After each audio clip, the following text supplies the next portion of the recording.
In the gospel text of today, which is taken from the Gospel of Mark, chapter 5, verses 21 to 43, the themes of faith and perseverance shine forth.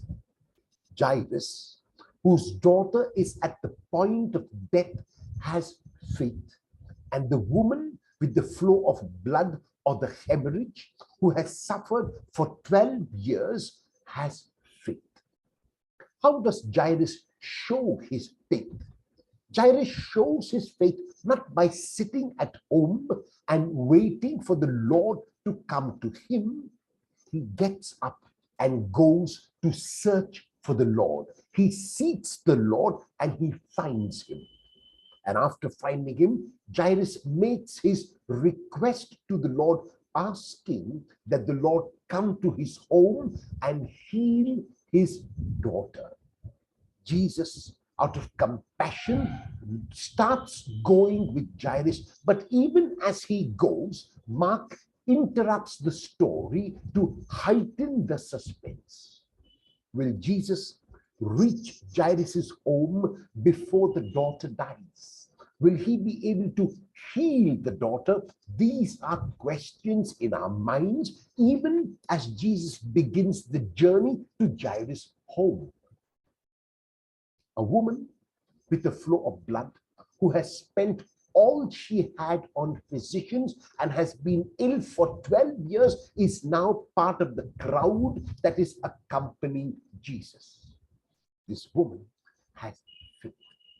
And the reason why we say she has faith is because despite being ill for such a long time, despite not having any kind of respite from her ailment, she still wants to go and seek and search Jesus, and she finds him. Unlike Jairus, she does not make a verbal request. Her request is through her action. She reaches out and touches the garment of Jesus. And even though she was considered unclean by society, she will not let the thought of society, the rules of society affect her. She knows that the Lord cannot be contaminated. She knows that she is not unclean. She is merely unwell. She also knows that the Lord can make her whole, because this is what she keeps saying to herself: if only I touch his garment, I will be made whole. This is how she expresses her faith, both in her mind and through her actions. And right now, she is made whole instantly. And when Jesus realizes that someone has touched him, besides the crowd who is touching him by leaning on him, he knows that someone has touched him in a special manner. And the woman claims that she has done so. Jesus looks at her with compassion, and Jesus tells her that it is her faith which has made her whole. But now, there is another challenge. Jairus' daughter, who was nearly at the point of death, has now died. And those who bring the message to Jesus are those who do not believe, because they keep telling Jairus that he must not disturb Jesus any longer. Jesus does not really have power over death. He may have been able to heal the girl who was ill. He may have been able to raise sick people and paralytics and those who are blind and lame, but it is impossible for even Jesus to raise the dead. The words of Jesus to Jairus are the words which we must all hear, namely, fear not, only believe. Even as Jesus reaches the home of Jairus, there are flute players and there are mourners, which is a clear sign that the girl is indeed dead from the eyes of everyone around, from the eyes of the world. Jesus, however, has another perspective, and he tells those who are making this commotion that the girl is not dead, she is only sleeping. What does this mean?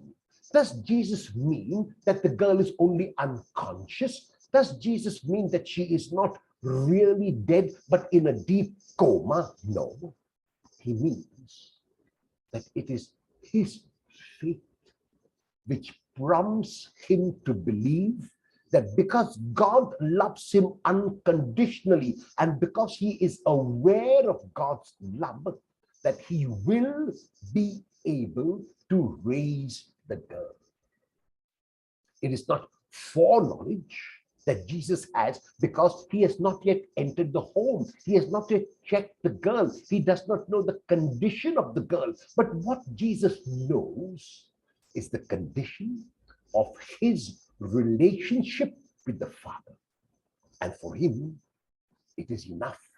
For him, it gives him confidence to say that the girl is not dead, but she is only sleeping. And with that confidence, with that faith, he goes in. He takes the girl by the hand. He raises her up through the two words, Talita Kumi, which in English means, little girl, I tell you, get up. And the girl gets up. And to confirm that the girl was indeed made alive, Jesus tells them to give the girl something to eat.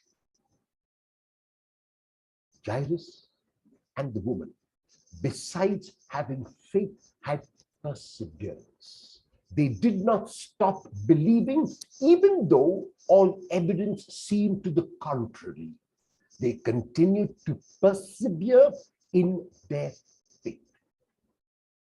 In this difficult time that all of us are living in, it is so very easy to give up, to give in, to lose faith, to say that God does not care for us.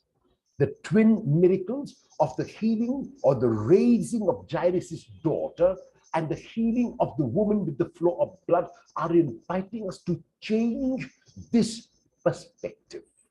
They're inviting us to have what I would call a persevering faith, a faith that refuses to give up, a faith which will continue to believe even if all evidence is to the contrary.